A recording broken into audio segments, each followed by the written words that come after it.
Hi, I'm Dawn with Drucker Diagnostics, and today we're going to learn how to clean and maintain the 614B centrifuge. Cleaning and maintaining the 614B. Your 614B requires no regular maintenance.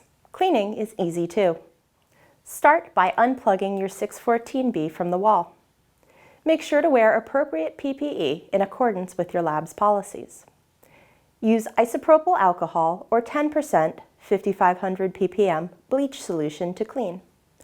Only the approved isopropyl alcohol or 10% bleach solution should be used. Any other substance is not approved and may cause damage to your centrifuge and void the warranty.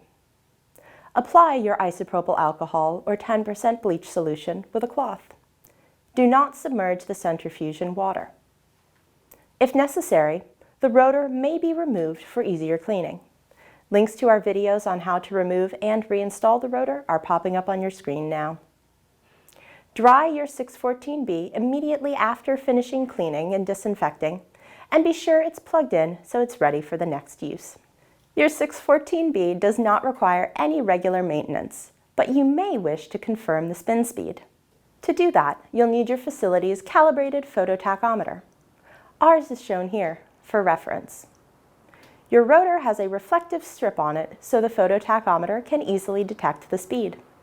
Start a 5-minute spin, wait a minute or so for it to reach its peak speed, and point your phototachometer down through the clear lid. You'll quickly get a reading. And that's all there is to cleaning and maintaining your 614B. If you have any questions, you can always contact Drucker customer service and we'll be happy to help. Thanks for watching and have a great day.